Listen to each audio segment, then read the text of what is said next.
سماعتی شان بسم اللہ الرحمن الرحیم اللہم صلی علی سیدنا محمد النبی الامی و علیہ وسلم۔ معزز حاضرین،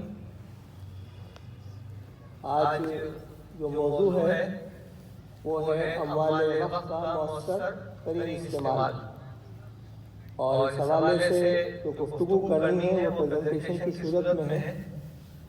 کتاب بھی دے دی گئی ہے، 2 PDF بھی آپ کو میسر کر دی گئی ہیں، تو اصولی طور سے تو آپ کو وہ PDF دیکھ لینی چاہیے اور میری تقریر کی ضرورت نہیں ہونی چاہیے، لیکن بہرحال تقریر ہوتی ہے، پریزنٹیشن ہوتی ہے، اور آپ کے ساتھ ایک رابطہ بھی رہتا ہے۔ کہتے ہیں کہ سوتے کو جگانا آسان ہے اور جاگتے کو جگانا مشکل ہے۔ یہ مولانا ابوالحسن علی ندوی رحمۃ اللہ علیہ کا قول ہے۔ Recording in progress. مجھے نہیں پتا کہ ہم سوتے کو جگا رہے ہیں یا جاگتے کو جگا رہے ہیں، لیکن فزیکلی آپ لوگ سب جاگ رہے ہیں۔ ایک قول ہے کہ ایماندار وہ کہلائے جسے موقع نہیں ملا، اور دوسرا قول ہے کہ ہمارے تقویٰ کا امتحان ہماری تنہائیوں میں ہے۔ یہ آج کے موضوع کا طرف سے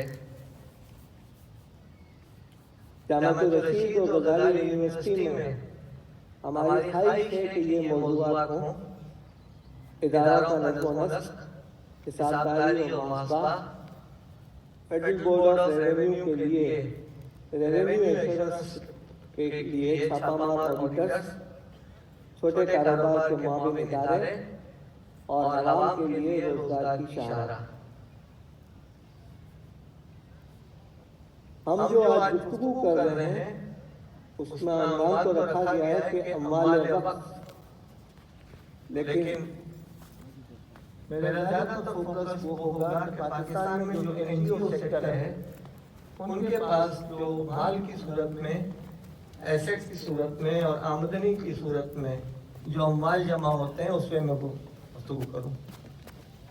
گفتگو کا مقصد یہ ہے کہ ہماری امانتوں اور اعتبار اور اعتماد کا معاملہ ہے، اس پہ توجہ دلانی ہے، خطرات سے آگاہی کرانی ہے، عالمی تناظر کے اندر ممکنہ خرابیوں کی نشاندہی محسوس کرانی ہے، محاسبہ اور احتساب کے ذریعے کارکردگی میں اضافہ کرنے کی کوشش کرنی ہے، اور چند کرنے کے کاموں کے حوالے سے بات کرنی ہے۔ عمومی الفاظ و اصطلاحات جو استعمال ہوتی ہیں مالیاتی معاملات کے اندر اور خیراتی اداروں کے اندر، وہ ایک تو ہے NGOs، جس میں ہم پورے پاکستان کے ہزاروں کی تعداد میں NGOs کو شامل کر لیتے ہیں۔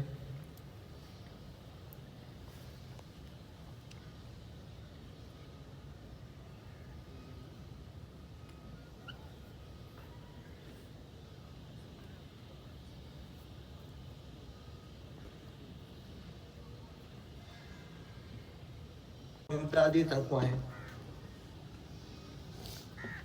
ہمارے ہاں عام طور سے جو امداد کا ایک تصور نظر آتا ہے وہ یہ 2 تصویروں کے اندر ہے، جس میں ایک بچی جو ہے سیلاب کے اندر ایک جانور کو لے کر جا رہی ہے، اور دوسرا ایک جانور کسی اور جانور کو اٹھا کر لے جا رہا ہے، لیکن ان تصاویر کے اندر انسان کی مدد کرتا ہے وہ نہیں دکھایا گیا، اور جو کہ بہت اہم ہے، اور ہم جس انداز سے معاشرے میں انسانی اقدار کو بڑھانے کے لیے کام کرتے ہیں وہ بھی ایک امداد کا ذریعہ ہے۔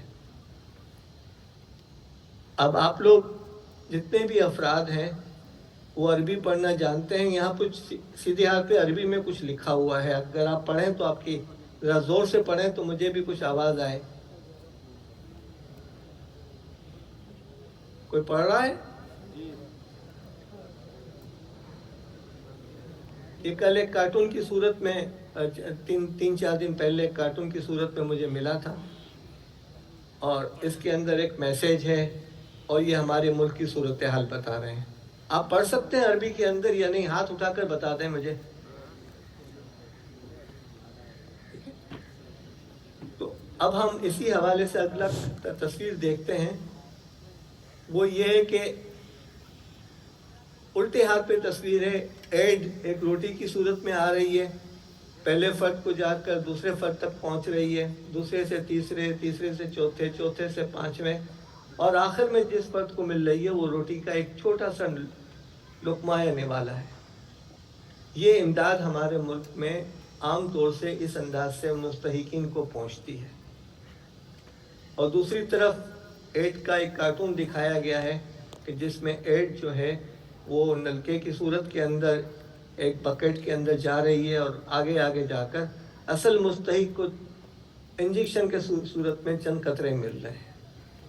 ये हमारे यहाँ इमदाद का मामला है। जो दुनिया में बड़ी ऑर्गेनाइजेशंस हैं उनके यहाँ जो एड आती है उसके अंदर जो है ट्रेनिंग के अंदर, कैपेसिटी बिल्डिंग के अंदर, कंसल्टेशन के अंदर, रिसर्च के अंदर, एडमिनिस्ट्रेशन के अंदर तकरीबन 70% खर्च हो जाती है और 10 से 30% के दरमियान जो है वो मुस्तहिकीन तक पहुंचती है। ये एक हकीकी सूरत हाल है। अब आप आइए हम गुफ्तगू करते हैं कि NGOs के हवाले से कारकर्दगी किसे कहते हैं।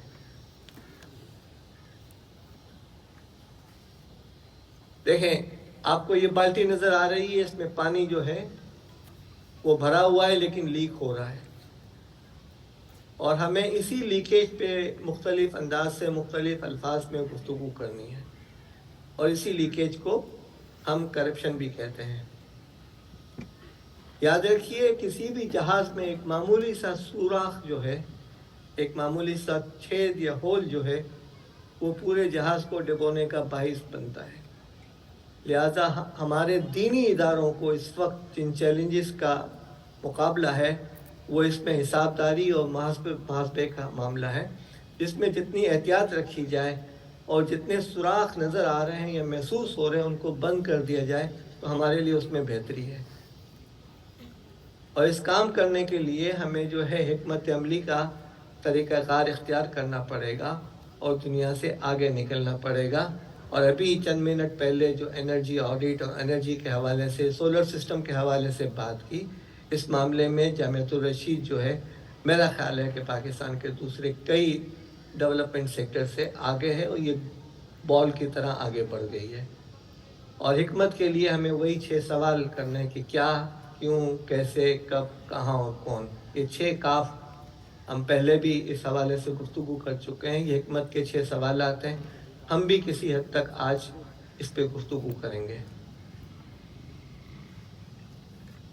हमारे समाजी, रफाही और मजहबी इदारों की सूरत हाल क्या है? ख़ानदानी इदारों की बजाय मिल्कियत के किले और जज़ायर बने हुए हैं, या बल्कि ये कहना चाहिए कि ये ख़ानदानी इदारे बन गए हैं और मिल्कियत के किले और जज़ायर बने हुए हैं और इसी तरह आगे बढ़ रहे हैं। कितनी NGOs हमने देखी हैं जिसके बाद दादा, बाप, बेटा, पोता ये आ रहे हैं और ये एक ख़ानदानी बिज़नेस बन गया है और ये विरासतन आगे बढ़ रहा है। चाहे आप NGOs देखें, आप हॉस्पिटल्स देखें, रफ़ाही इदारे देखें, बहुत बड़ी तादाद ऐसी है और कई दीनी इदारे भी ऐसे हैं जो इस सूरत हाल का शिकार हैं। हासिल होने वाली रकम इदारे के मुतालिक मालूमात न तो फराहम की जाती हैं और नहीं दी जाती हैं। गुज़िश्ता दिनों में ह्यूस्टन में था, एक मस्जिद में जुमे की नमाज़ पढ़ने के लिए गया और उसके फ़ौरन बाद असर की नमाज़ भी हो गई। मैं वहाँ बैठा रहा, देखता रहा, तो वो शायद नवंबर का आखिरी दिन था या दिसंबर की पहली तारीख थी, लेकिन पिछले महीने तक के पूरे हिसाबात उसके अंदर दिए हुए थे मुख्तलिफ फ़ंड्स पे। वो मैंने अपने फेसबुक पे भी लगा दिए कि भाई ये है, यहाँ पर मुहासबे की सूरत हाल है। अरबों रुपयों के फ़ंड्स के हवाले से मुहासबे की ज़रूरत है। पाकिस्तान में इस वक्त 240 अरब रुपए, वो भी 215 की फिगर्स मेरे पास हैं जो Lahore university of management sciences ने स्टडी की थी, वो उसके मुताबिक अब तकरीबन 7 साल और हो गए हैं और इन्फ्लेशन बढ़ गया है, तो ये काफ़ी बड़ी रकम हो गई होगी। 240 अरब किसे कहते हैं? 1 रुपया, 10 रुपया, 100 रुपये। 100 रुपये की जो है वो नोट है, इसके बाद 1000 रुपये। 1000 रुपये की जब 100 नोटें होंगी तो उसे लाख रुपए कहते हैं। ये एक बंडल है। और लाख रुपए के 100 बंडल को 1 करोड़ कहते हैं, और 1 करोड़ के 100 बंडल को 1 अरब रुपए कहते हैं, और 1 अरब को आप 240 से ज़रब दें तो ये रकम जो है पाकिस्तान में खैरात के अंदर जमा होती है, तकसीम होती है। आपके दीनी इदारों को उसमें से कितनी % रकम मिलती है, ये सोचने का मकाम है। ये रकम जहाँ कहीं जा रही है, वो मैंने शक्ल दिखाई, जो अरबी में आपने पढ़ा, जो कुछ भी है मज़ाहिया चीज़ थी। इंसान जिस चीज़ का हकदार न हो वो उसे हासिल करने के लिए मुख्तलिफ रास्ते अपनाए, वो करप्शन कहलाता है। और उसकी मिसाल आपके सामने वो है कि बैतुल माल के लिए बकरियां जमा करने के लिए जो फ़र्द गया था, उसने ये कहा कि ये मेरा माल है, ये बैतुल माल का माल है। उसको जो जवाब दिया गया है, तारीख बात आगे बढ़ती है और यहीं से तोशाखाना का तस्वुर भी सामने आता है। इनफरादी ज़िंदगी में कारकर्दगी के अलामात जो हैं वो 10 हैं। किस हद तक अमल दरामद हुआ काम की क्वालिटी कैसी थी, तख्लीकी उनसर किस हद तक था, मुतवातिर बेहतरी किस हद तक थी, ग्राहकों का क्या तासुर था, फ़रोख्त का दायरा कितना बड़ा, लोगों के तासुरात पर क्या रद्द अमल था, काम की ज़िम्मेदारी लेने की सलाहियत किस कदर थी, पाबंदी वक्त के साथ कितना काम मुकम्मल हुआ, कारकर्दगी वक्त और बजट के कितने मुताबिक काम हुआ है। ये चीज़ जो है हमारे लिए इनफरादी ज़िंदगी में और कारोबारी ज़िंदगी में बहुत अहम है। अब NGOs के जो मकासद होते हैं वो ये होते हैं कि वो मुनाफे के लिए नहीं होते, वो अपने खर्च का तखमीना लगाते हैं और इसके बाद उसके मुताबिक रकम जमा करने की कोशिश करते हैं। बजट बनता है, अखराजात के तखमीना लगता है, उसके बाद जो है वो रकम जमा होती है। मुनाफा इनके पेश नज़र नहीं होता। अखराजात होते हैं तो आम इदारों के अंदर आमदनी, लागत, आम मुनाफा, अखराजात और खालिस मुनाफा। तो यहाँ पर क्या होना चाहिए, इस पर हम गुफ्तगू करेंगे।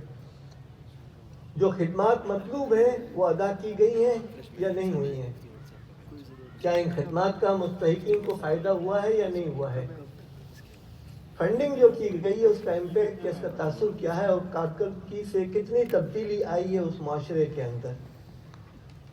यानी आप इस माशरे के अंदर जहाँ पर जामियातुर रशीद है उस इलाके के अंदर क्या तब्दीली आई है, वो भी एक अहम तब्दीली है।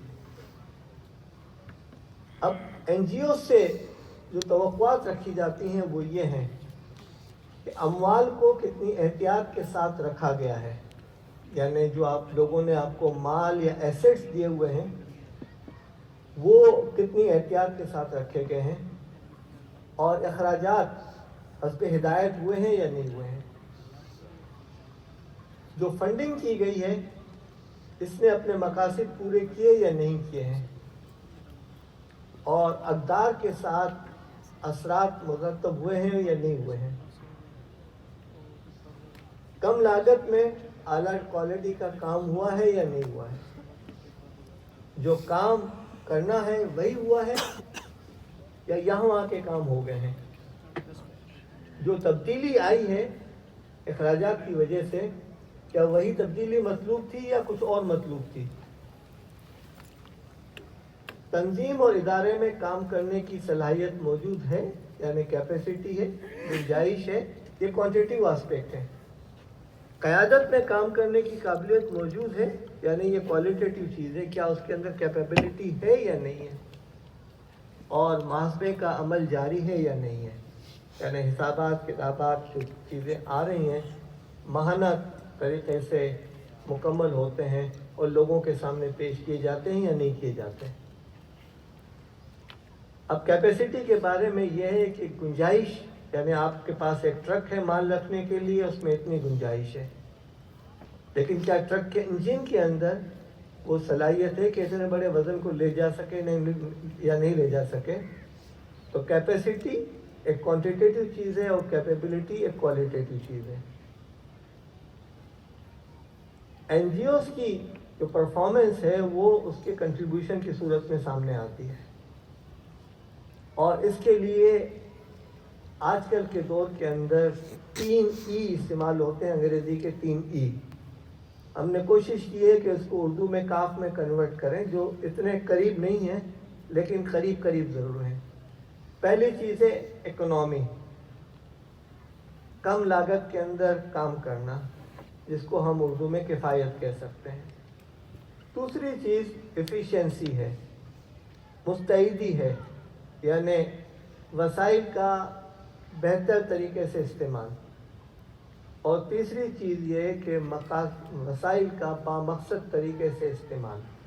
ये आपका हो गया इम्पैक्ट, ये हो गया आपकी तासुर, मौसर होना या इफ़ेक्टिव होना।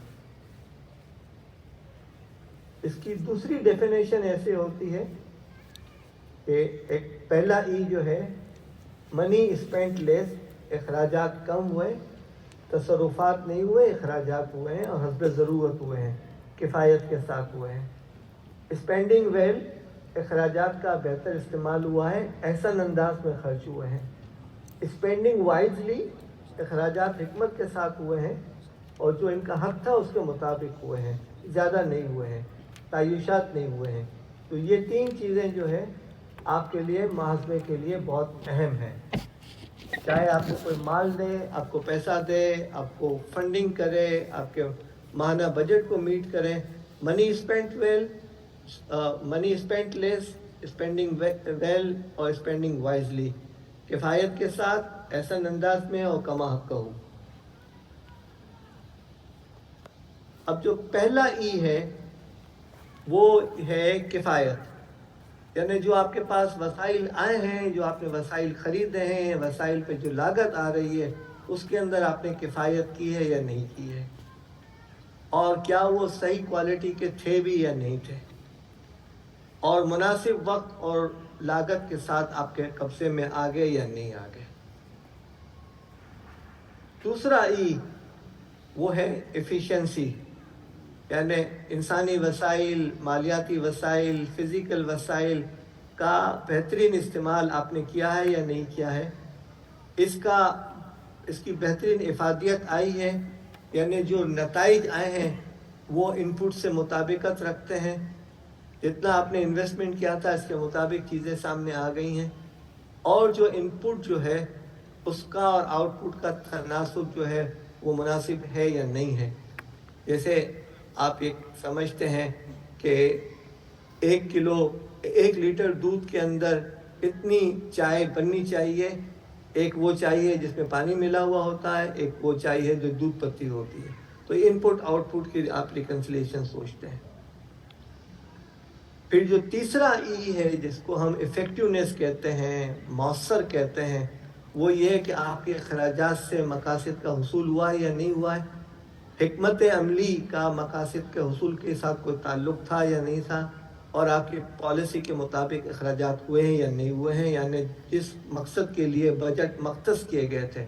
इसलिए कि डोनर है या जो फ़र्द है या जो इदारा है जो आपको इआनत दे रहा है, वो आपसे ज़रूर तवक्को रखता है कि जिस लफ्ज़ और जिस एग्रीमेंट और जिस वादे के साथ आपने अखराजात किए हैं वो आपने वादा पूरा किया है या नहीं किया है। अब मेरी सेकंड प्रेजेंटेशन शुरू होती है जो खौफनाक और अफसोसनाक सूरत हाल की तरफ आपकी निशानदेही करती है।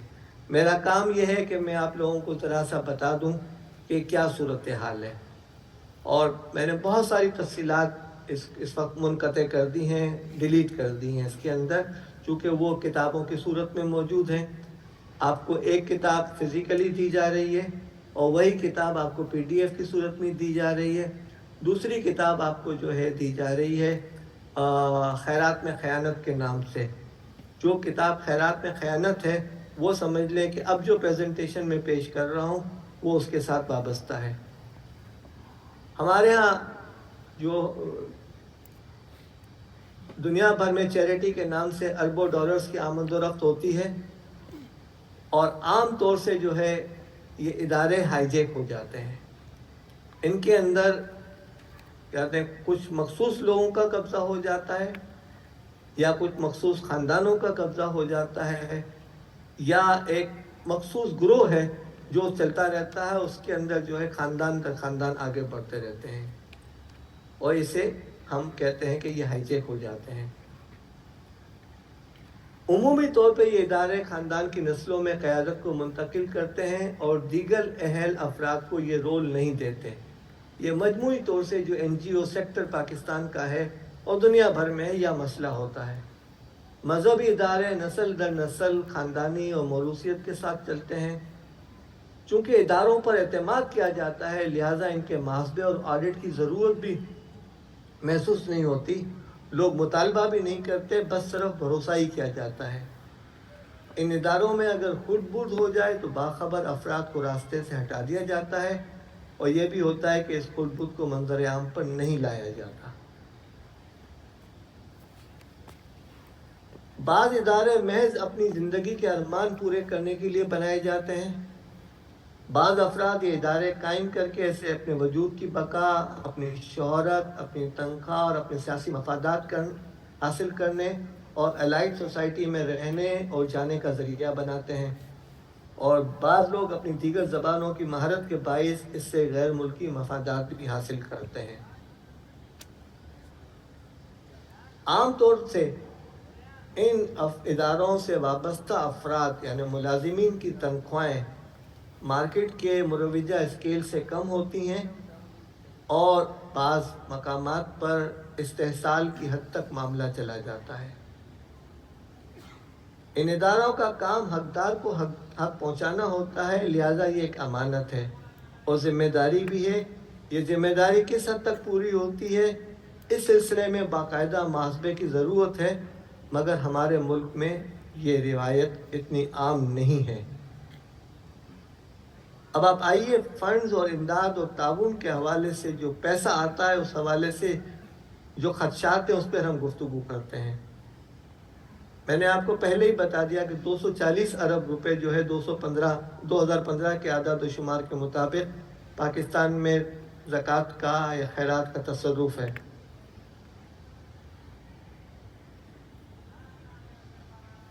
हमारे मुल्क में हंगामी हालात की सूरत में फ़ंड में करप्शन की ख़बरें मिलती रहती हैं, चाहे वो 2005 का ज़लज़ला हो या 2020 का कोरोना हो। किस अंदाज से कितना फ़ंड आया, कहाँ गया, किसी को कुछ इल्म नहीं है। हुकूमती इदारों में बददियानती और खयानत के बाद इस शोबे में बहुत बड़ी करप्शन पाई जाती है। गवर्नमेंट लेवल पे करप्शन है, सब मानते हैं, लेकिन NGO सेक्टर में कितनी करप्शन है, इसका आम तौर से तासुब लोगों को नहीं है। अगर खिदमत के लफ्ज़ को निकाल दिया जाए तो ये एक बहुत बड़ा और पुरतायश कारोबार है। NGO रफ़ाही समाजी इदारे, इससे वाबस्ता अफराद को इज़्ज़त, शोहरत, दौलत और इक़्तिदार भी मिलता है। कई लोग इस ज़रिए को इस्तेमाल करके तरक्की के ख्वाहिशमंद होते हैं, और कई ममालिक में इस खिदमत के नाम से काम करके लोग इक़्तिदार में भी आ जाते हैं। कई मुल्कों में मिसालें हैं, आप समझ रहे होंगे कि मैं क्या कहना चाह रहा हूँ। अगर बैनुल अक़वामी अफराद और इदारों से ताल्लुकात हैं तो इस बात के बड़े मौक़े हैं कि अपने लिए दौलत जमा की जाए, अपने कारोबार को वसी किया जाए, अपने लिए ज़मीनें ख़रीदी जाएँ, मुल्क से बाहर फ्लैट और दीगर जायदादें जमा की जाएँ, और लोगों को तक़वा का प्रचार किया जाए, और इसी तक़वा पर फतवा के ज़रिए से बटवा भर जाता है। अभी आपने पिछले दिनों पाकिस्तान के बुज़ुर्गों के हवाले से, मैं टर्म इस्तेमाल नहीं कर रहा, बिलियंस ऑफ रुपीस की बैरून मुल्क सरमायाकारी की ख़बरें सोशल मीडिया पे आई हैं। तो ये तक़वा पर फतवा लगाकर बटवा बनता है। इदारों के मुतालिक जहन में आने वाली की सलाहियत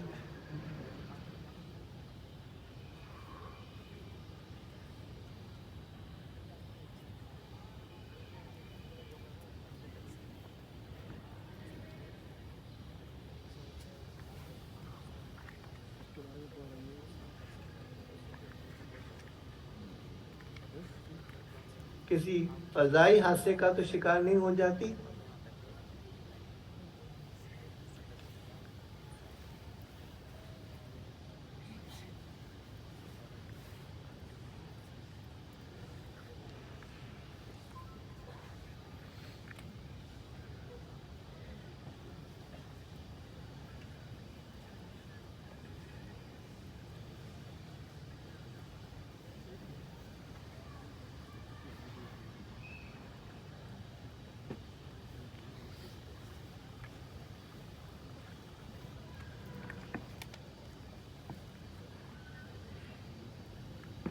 होने वाली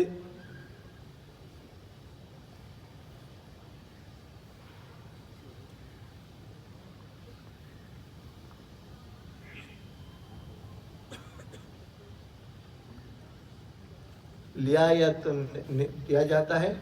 ये हमारी एनजीओ Recording in progress. जाकर बहुत कुछ जमा करती हैं। क्या इन इदारों के लिए जमा की जाने वाली फंडिंग के लिए कोई कलेक्शन फीस है? ये जो है सफारती नुमाइंदे जो होते हैं उनको फीस कमीशन परसेंटेज दी जाती है, और फिर उन मुल्क जाते हैं तो फिर इनके जो भी अखराजात होते हैं वहाँ पर वो अदा किए जाते हैं। क्या रसीद बुक्स की इशाअत पर कंट्रोल है? यानी रसीद बुक जब छपती है तो उसका कंट्रोल है कि क्या गिना जाता है कि 1 से लेकर 100 तक या 1 से लेकर 50 तक है? क्या रसीदों की तादाद पूरी है? किसी को रसीद बुक हैंड ओवर करने से पहले रसीद बुक चेक की जाती है, नहीं की जाती, इसलिए कि आपकी पूरी अमानत तो इसके अंदर मौजूद है। और फिर क्या रसीद बुक से पैसे जमा हो जाते हैं तो सिर्फ पैसों को लिफाफे की सूरत में लिया जाता है, या इन पैसों को और रसीदों की लिस्ट को चेक किया जाता है? क्या मजहबी इदारों के लिए रकम जमा करने वाले सफ़ीरों से तकमील आमदनी की पूछ-गुछ होती है, या वो अपनी सफारती फीस खुद बिना कर लेते हैं या इन्हें बाद में दी जाती है? क्या इस बात की तस्दीक की जाती है कि इन्होंने कितनी रकम जमा की? क्या इज्तिमात में जमा की जाने वाली रकूमात की गिनती सबके सामने होती है? आपने देखा होगा कि मुल्क के अंदर कई इज्तिमात होते हैं,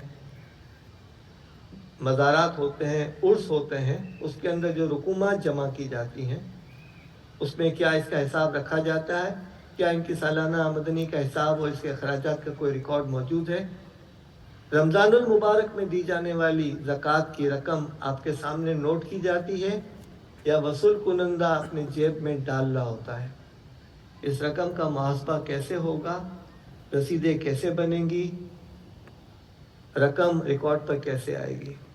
देखें, आप ईमानदार होने भी चाहिए और आप ईमानदार नज़र आने भी चाहिए, और आपका अंदाज भी ईमानदारी को ज़ाहिर करता हो। अगर ये तीनों चीज़ें नहीं हैं तो फिर लोग आपके बारे में शुबात में मुब्तला हो जाएंगे। मुख्तलिफ जगहों पर रखे हुए चंदा बॉक्स कौन खोलता है और इनका रिकॉर्ड कैसे होता है? क्या ये रकम बराह रास्त बैंक में जमा होती है? अब ओहदे, अकराबा परवरी, ज़ाती मफादात और इदारे का कंट्रोल और इख्तियार, क्या इन इदारों के ओहदेदार इस मनसब से फ़ायदा उठाकर अपनी दुनिया तो नहीं समेट रहे? क्या इदारों की मालियात का निज़ाम और कंट्रोल ख़ानदान के अफराद के पास होता है? क्या किसी शख्सियत की मौत के बाद कब्ज़ा और रकम की तकसीम का दावा होता है या नहीं होता? ये तमाम इशारात वो हैं जो नफ्स पे हाथ रखने के लिए अहम हैं। कंट्रोल और इख्तियारात, क्या ये इदारे ख़ानदानी कारोबार तो नहीं बन गए? क्या ये इदारे नस्ल दर नस्ल तो नहीं चल रहे? क्या इन इदारों में फ़ैसले का इख्तियार मखसूस अफराद और उनके ख़ानदान के लोगों को है, या इस दायरे से बाहर के अफराद को भी शरीक किया जाता है, जिसे हम मजलिस शूरा कहते हैं? क्या इन इदारों से वाबस्ता मुताल्लिका कारोबारी इदारे जैसे book shops, canteen, uniform, general stores, stationery, medical stores, farm houses पर इन इदारों के मुताल्लिका मुंतज़िमीन का कारोबारी ताल्लुक़ तो नहीं है, जिसे कन्फ्लिक्ट ऑफ इंटरेस्ट कहते हैं? हिसाब किताब और मुहासबा, क्या इन फंड्स का सही अंदाज से और मुरवजा तरीके के मुताबिक हिसाब रखा जाता है? کیا ان معاملات کو دیکھنے اور انتظام کرنے کے لیے ان کے پاس اہل افراد موجود ہیں؟ کیا ان فنڈز کا صحیح محاسبہ ہو رہا ہے؟ کیا ان امدادی اداروں کا سالانہ آڈٹ ہوتا ہے؟ کیا آڈٹ اسکوپ مکمل اور واضح ہے؟ کیا تکمیل آمدنی کو مناسب طریقے سے چیک کیا جاتا ہے؟ دیکھیں، پاکستان کا سب سے بڑا مسئلہ یہ کہ لوگ اپنی آمدنی ڈکلیئر نہیں کرتے۔ آپ جس شہر میں رہتے ہیں، جس سپر ہائی وے پر آپ کا ہے یہ والا ادارہ، اس سپر ہائی وے پر ایک رات کے اندر ملینز آف روپیز کی سیل ہوتی ہے، لیکن ٹیکس میں کیا شو ہوتی ہے؟ اسی انداز سے ہمیں یہ دیکھنا چاہیے کہ ہمارے اداروں میں آمدنی جو آ رہی ہے مختلف طریقوں سے، اس کی تکمیل ہو رہی ہے یا نہیں ہو رہی ہے۔ قومی مفاد، قوانین اور پاسداری، کیا ہمارے سماجی ادارے بین الاقوامی امداد کی بنیاد پر ملکی بنیادوں کو تو نہیں ہلا رہے؟ اور یہ بہت اہم ہے، اور آپ کا ادارہ خاص کر اس معاملے میں بہت سینسیٹیو ہے۔ کیا ان اداروں سے وابستہ افراد کی تنخواہوں سے ٹیکس کاٹ کر قومی خزانے میں جمع کیا جاتا ہے یا نہیں؟ اس معاملے میں آپ لوگوں کو مشاورت کی ضرورت ہے۔ کیا سماجی، رفاہی اور مذہبی اداروں سے وابستہ افراد قومی خزانے میں اپنی سالانہ آمدنی ایمانداری سے ظاہر کر کے ٹیکس ادا کرتے ہیں یا نہیں؟ اب آپ آئیے ملکی مفادات۔ کیا ان بین الاقوامی اداروں سے حاصل ہونے والی رقم سے ملک کی نظریاتی اور قومی سرحدوں کو تو نقصان نہیں پہنچ رہا؟ کیا بین الاقوامی امداد منفی مقاصد کے لیے چینل کے طور پہ تو استعمال نہیں ہو رہی؟ کیا ملکی انتخابات کے وقت ان اداروں کی آمدنی میں اضافہ تو نہیں ہو جاتا؟ اگر ایسا ہے تو کیا بین الاقوامی ادارے تو ان کی فنڈنگ تو نہیں کر رہے؟ کیا امداد کے ذریعے ملکی سلامتی اور مسلح افواج کے خلاف پروپیگنڈا تو نہیں ہو رہا؟ ذاتی مفادات اور ادارے کے مفاد کے ٹکراؤ، کیا ہمارے سماجی، رفاہی اور مذہبی اداروں سے وابستہ افراد باہر جائیدادیں، اپارٹمنٹس اور بینک اکاؤنٹس ہیں، اور کیا وہ ہمارے نظام میں انکم ٹیکس میں ظاہر کی گئی ہیں؟ کیا وہ کسی مخصوص ملک میں بار بار تو نہیں جاتے؟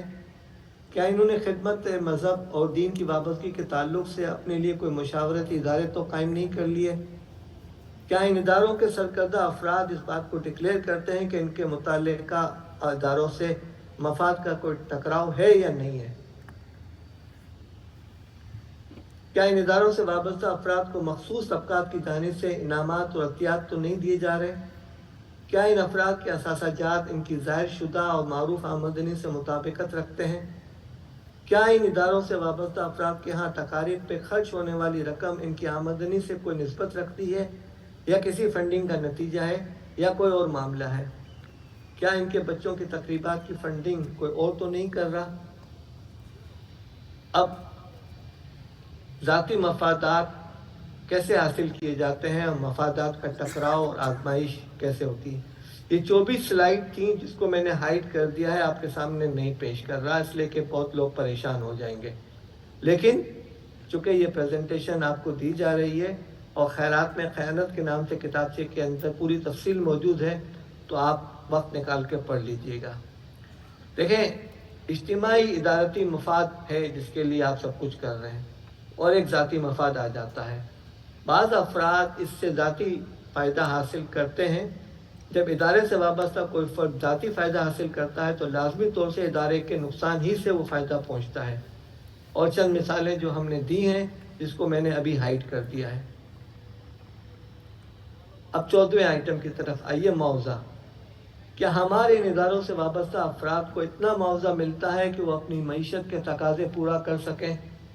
یہ بہت بڑا سوال ہے۔ ادروائز جو ہے آپ لوگوں کو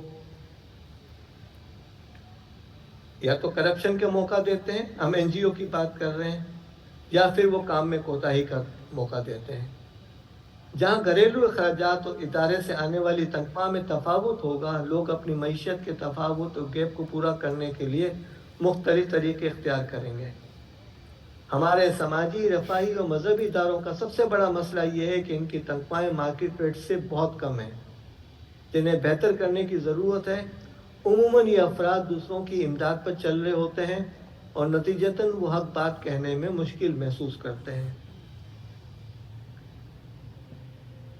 اب مقصد یہ تھا کہ ہم جائزہ لیں اور مقصد یہ ہے کہ ہم مل کر کام کریں اور بہتری ہو.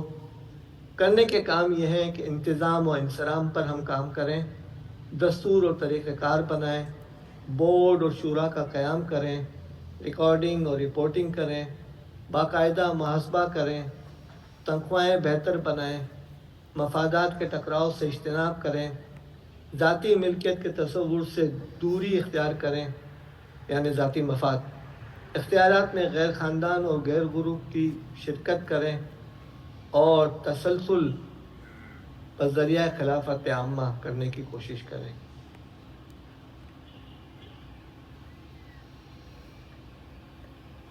وہ شخص تباہ ہو گیا جس کے 2 دن کارکردگی کے لحاظ سے ایک جیسے رہے. یہ ہم نے ایک اصلاحی کوشش تھی. اور حاسبوا انفسکم قبل ان تحاسبوا وزنوها قبل ان توزنوا اقترب للناس حسابهم وهم في غفلة موردون. حساب ہو رہا ہے مگر نظر نہیں آ رہا. یہ کام ازل سے آج کی زبان میں آن لائن ہے. اب اگلی پریزنٹیشن ہے جو آپ کو کتاب کی صورت میں دی گئی ہے جائزہ کارکردگی کے نام سے. آپ کے پاس ہے جائزہ کارکردگی؟ آپ ہاتھ اٹھا کر بتا سکتے ہیں مجھے کہ جائزہ کارکردگی کتاب آپ کو ملی ہے؟ کتنے لوگوں کو ملی ہے؟ ہاتھ اٹھائیں گے آپ لوگ؟ جمعہ صاحب واٹس ایپ پہ تو سب ساتھیوں کے پاس پہنچ چکی ہے، اور جو ہارڈ کاپی تھی وہ تقریباً 200 کی تعداد میں تھی، وہ بھی تقسیم کر دی گئی. اور وہ لنک خیرات میں خیانت بھی تقسیم ہو گئی ہے؟ جی وہ واٹس ایپ پہ ہی گئی ہے، وہ ہمارے بہتر. پاس ہارڈ کاپی نہیں تھی.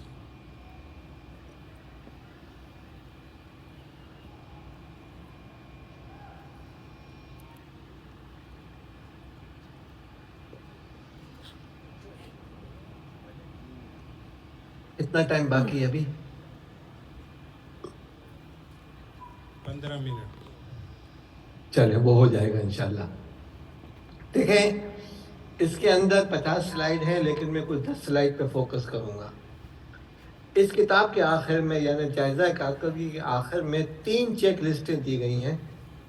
اور اس میں پہلی چیک لسٹ جو ہے وہ چھوٹے اداروں کے لیے، یعنی آپ علماء فضلاء جو چھوٹے چھوٹے ادارے چلا رہے ہیں، ان کے بڑے ادارے ہیں ان کے لیے دوسری چیک لسٹ ہے. اور جو بہت بڑی چیک لسٹ ہے جو UNDP کے نقطۂ نظر سے یونائٹڈ نیشن ڈیولپمنٹ پروگرام کے لیے ہے، وہ چیک لسٹ بھی ہم نے آپ کو فراہم کر دی ہے. وہ تمام اردو میں کر دی گئی ہے، اور کیسے جائزہ لیں وہ آپ کے سامنے ہے. اور اس کے اندر 7 موضوعات ہیں، یعنی نظم و نسق، انتظامی طور طریقے، انسانی وسائل، مالی وسائل، مشن کی موزونیت، تعلقات اور استحکام. در حقیقت آپ جو ہیں ایک ناٹ فار پروفٹ آرگنائزیشن یا کمپنی چلا رہے ہیں. اب تو ہمارے ہاں ناٹ فار پروفٹ کی جو ہے سیکشن 42 کے تحت کمپنیاں بھی بن رہی ہیں، اور سینٹر فار فلانتھروپی ان کو چیک بھی کر رہا ہے، آڈٹ بھی ہو رہے ہیں، اور FATF کے ذریعے سے بھی چیزیں آ رہی ہیں. اگر آپ اپنے اداروں کو جو ہے مذہبی مقصد اور دینی مقاصد کے ساتھ سوشل کاموں کے ساتھ آگے لے کر جاتے ہیں، تو پھر آپ کو کارپوریٹ اینڈ سوشل رسپانسبلٹی کے تحت بھی جو ہے چیزیں ملیں گی. اس کے لیے پھر آپ کو ان 7 چیپٹرز کے اندر جو بلو کے اندر جو چیزیں دی گئی ہیں وہ، اور جو سوالات دیے گئے ہیں ان کو فل کرنا ہوگا، اور اپنے ادارے کو ترقی دینی ہوگی. جب ایک مرحلے پر آپ آ گئے تو پھر دوسری چیک لسٹ پہ جائیے گا، اور جب دوسری ہو جائے اور آپ کی آمدنی کروڑوں کے اندر ہو جائے تو پھر تیسری چیک لسٹ کی طرف جائیے گا. پس منظر اور ضرورت اس چیک لسٹ کو بنانے کی اس لیے آئی ہے کہ امانتوں اور اعتماد کا معاملہ تھا، اربوں روپے کے معاملات ہیں، ملک کے استحکام اور عدم استحکام سے بھی تعلق ہے، حق کو حقدار تک پہنچانے کا معاملہ ہے، خیانت اور کھوٹ بٹ کے امکانات ہیں، اور معاملات میں ذاتی وابستگی کا خطرہ ہے. کئی افراد، اداروں اور خاندانوں نے روزگار کا ذریعہ بنایا ہوا ہے.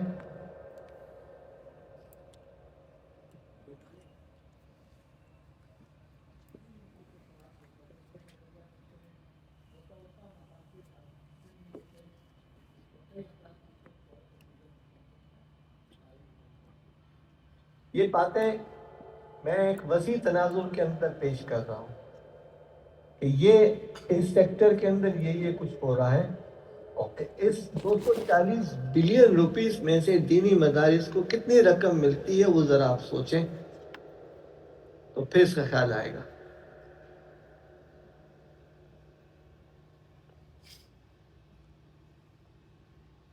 مذہبی اور دینی ادارے جو ہیں ان کا عمومی رجحان یہ ہے کہ ہم جب آڈٹ یا محاسبے کا لفظ استعمال کرتے ہیں تو وہ کہتے ہیں آپ ہمیں بے اعتماد سمجھتے ہیں، آپ ہم پہ اعتماد نہیں کرتے،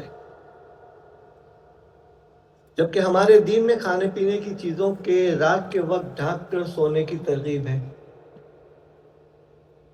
اللہ کے رسول صلی اللہ علیہ وسلم اپنی زوجہ مکرمات کے ساتھ تشریف جا رہے تھے اور کچھ لوگ گزر رہے تھے تو آپ صلی اللہ علیہ وسلم نے فرمایا کہ یہ میری ازواج مطہرات ہیں۔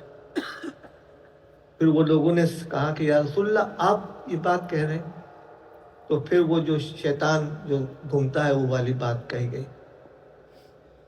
چیز یہ ہے کہ آپ کو اپنے معاملات کو بہت مستحکم رکھنے کی ضرورت ہے تاکہ لوگ کوئی ذہن میں آپ کے متعلق سوالات نہ اٹھیں، اور سوالات اٹھیں تو وہ خوف زدہ ہو جائیں کہ بہت بڑا چیلنج ہو جائے گا، ہم کس کو چیلنج کرنے کے لیے جا رہے ہیں۔ سونے سے پہلے چراغ بجھانے کی ضرورت ہے، اور اونٹ کو نکیل سے باندھنے کا بھی حکم دیا گیا ہے۔ موقع فراہم کر کے آزمائش نہیں کرنی چاہیے۔ موقع ہے تو انسان موقع سے فائدہ اٹھا لیتا ہے، اور یہ وہ وقت ہے جس پہ انسان کو اللہ کی پناہ لینی چاہیے اور اللہ کی پناہ میں آنا چاہیے۔ انسان کو ایماندار ہونا چاہیے، ایماندار نظر بھی آنا چاہیے، اور آپ کا انداز بھی ایمانداری کا ہو، آپ کے معاملات بھی ایمانداری کے ساتھ ہوں۔ اپنا احتساب اور وزن کر لینا چاہیے قبل اس کے کہ ہمارا محاسبہ ہو۔ اب نظم و نسق کے حوالے سے جو ہے آپ کے پاس ایک مستحکم قیادت ہو، مجلس عاملہ، بورڈ اور ٹرسٹیز ہوں، آپ کے سامنے ویژن اور مشن ہو، آپ کے ادارے کی قانونی حیثیت ہو، اور آپ کا حلقہ نیابت ہو کہ کس علاقے میں کن لوگوں کے ساتھ کام کر رہے ہیں۔ اور اس کے بعد اس کے یہ سوالات ہیں، پہلے کے، دوسرے کے، تیسرے کے، چوتھے کے اور پانچویں کے، یہ تمام کتاب میں موجود ہیں۔ مجھے ابھی اس وقت کہنے کی ضرورت نہیں ہے، اس لیے کہ میں پڑھ کے ہی سناؤں گا آپ کو، آپ کا ٹائم ضائع ہوگا۔ انتظامی طور طریقے یعنی معاملات اور ایڈمنسٹریشن، یعنی افراد کار کے معاملات، آپ کے تنظیمی ساخت، آرگنائزیشن چارٹ، آپ کے اطلاعات و معلومات کا نظام، آپ کی منصوبہ بندی، آپ کے ترقیاتی پروگرام کی تیاری، اور انتظامی بندوبست کے طریقے، ایڈمنسٹریٹو پروسیجر، سیکیورٹی کا کیا ہوگا، اس کا کیا ہوگا، اس کا کیا ہوگا، جو آپ جامعۃ الرشید ایک ایز اے ماڈل آپ دیکھ سکتے ہیں۔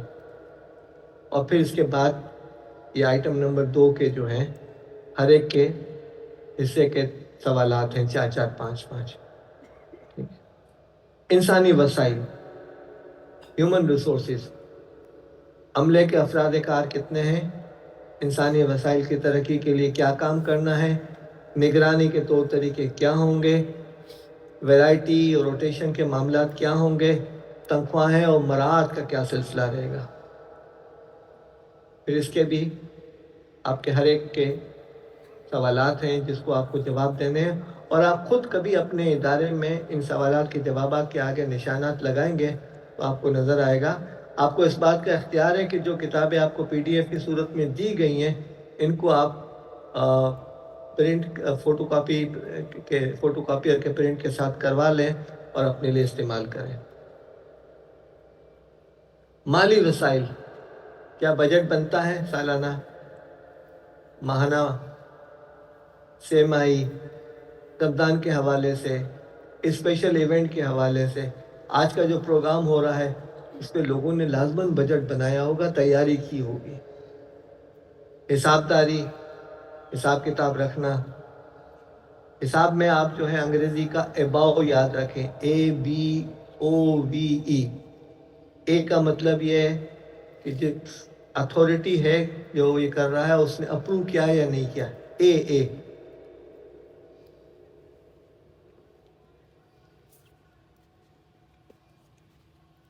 ओ ऑनरशिप, क्या ये माल आपके इदारे में आया या नहीं आया? वी, इसकी वैल्यू रीजनेबल है या नहीं है? ई, इसका एविडेंस, क्या इसका सबूत है या नहीं है? हम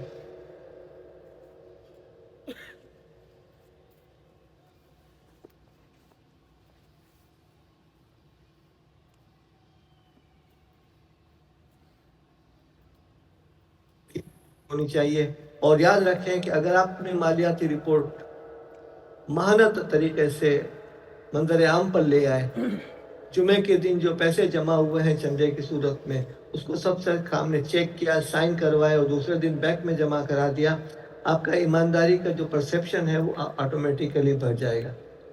आपको जो शख्स सामान दे उसको ये नहीं कहे कि आप वहाँ पर उंडेल दें, बल्कि सामान को आप चेक करें कि इतना आया और फिर साइन करके दें कि हाँ, मैं इतनी किताबें मिली हैं, इतनी चीज़ें मिली हैं, इतनी ये चीज़ें मिली हैं। तो ये आपको महसूस होगा कि आपके यहाँ कंट्रोल है और चीज़ें ईमानदारी के साथ हो रही हैं, तो लोग आपको ज़्यादा देंगे। फिर इसके बाद ये तमाम इसके तफसीलात हैं। फिर मिशन की मौजूनियत यानी अहलियत और कैपेबिलिटी, हल्का नियाबत की मिल्कियत, शोबा जाती महारतें और असरात का जायज़ा लेते रहें, ये थोड़ा सा लीडरशिप का काम है। फिर बैरूनी ताल्लुकात, यानी आपके इदारे से बाहर के लोगों से ताल्लुकात क्या हैं, मकामी वसाइल क्या हैं, इमदाद देने वालों के साथ क्या ताल्लुकात हैं, कम्युनिटी से क्या ताल्लुकात हैं, तंजीमों के दरमियान इश्तराक अमल क्या है, मीडिया वालों से क्या ताल्लुकात हैं, हुकूमत के साथ इश्तराक अमल क्या है और ताल्लुकात आम्मा क्या है। और आपने देखा होगा, मेरा पर्सनल ऑब्जर्वेशन है कि माशाल्लाह जामियातुल रशीद जो है इन 7 चीज़ों के अंदर जो है बनिस्बत दूसरों के बेहतर है, अल्हम्दुलिल्लाह।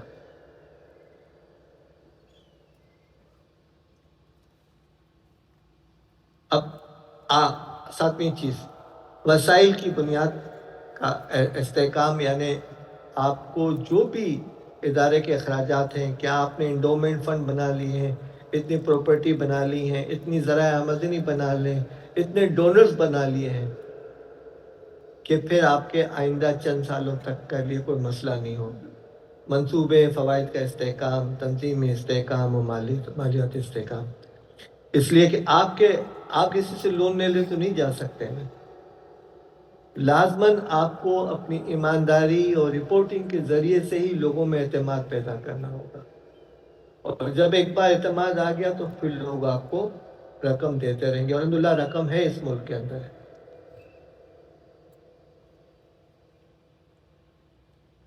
अब तो मेरी गुफ्तगू ख़त्म हो गई अल्हम्दुलिल्लाह। अब्दुल मुनीम साहब,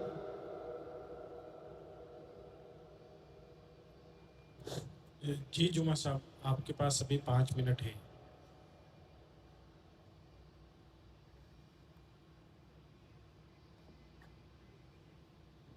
मुझे जो गुफ्तगू करनी थी वो बहुत वाज़ेह है।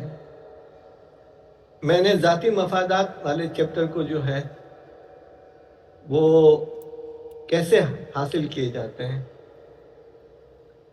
वो आप लोग ज़रूर पढ़ लीजिएगा, इसलिए कि हमारे इदारों के साथ जो है मसला ज़ाती मफादात का बहुत ज़्यादा है, और अगर आपने उसको पढ़ने के बाद एहतियात रखी तो बहुत अहम है।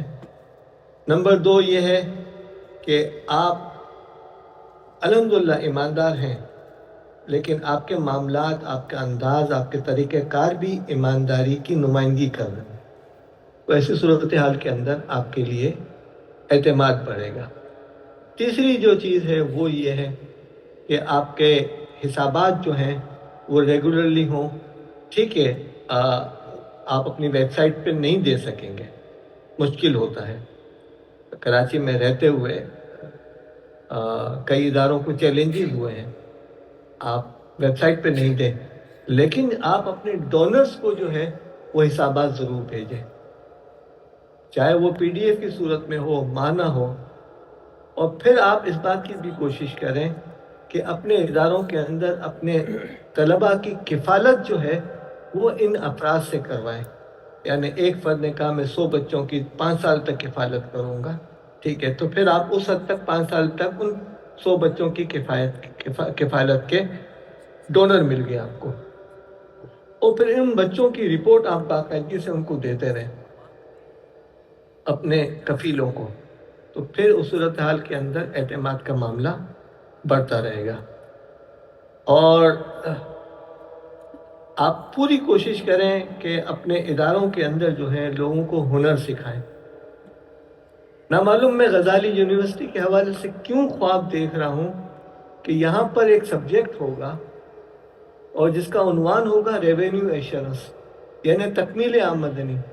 اور پاکستان کے فیڈرل بورڈ آف ریونیو کو غزالی یونیورسٹی ممکن ہے 10,000 انٹرنز دے دیں، آڈیٹرز دے دیں، جو پورے ملک کے اندر جہاں جہاں پوائنٹ آف سیلز بنے ہوئے ہیں ادارے، وہاں پر جو ہے غزالی یونیورسٹی کے اسٹوڈنٹ جا کر گورنمنٹ کو بتائیں کہ لے آپ لوگ 10 روپے جمع کرتے تھے، ہم نے جو ہے 10,000 روپے جمع کر کے آپ کو دیے اور پاکستان مستحکم ہو جائے گا.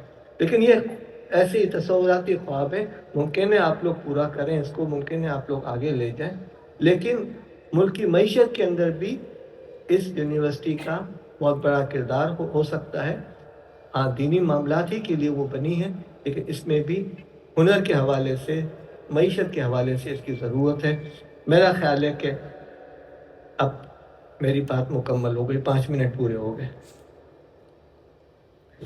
بہت شکریہ جمعہ صاحب، آپ کی یہ پریزنٹیشن انشاءاللہ آپ کے لیے صدقہ جاریہ ہے اور سینکڑوں مدارس میں مثبت تبدیلی کے لیے انشاءاللہ یہ کارگر ثابت ہوگی.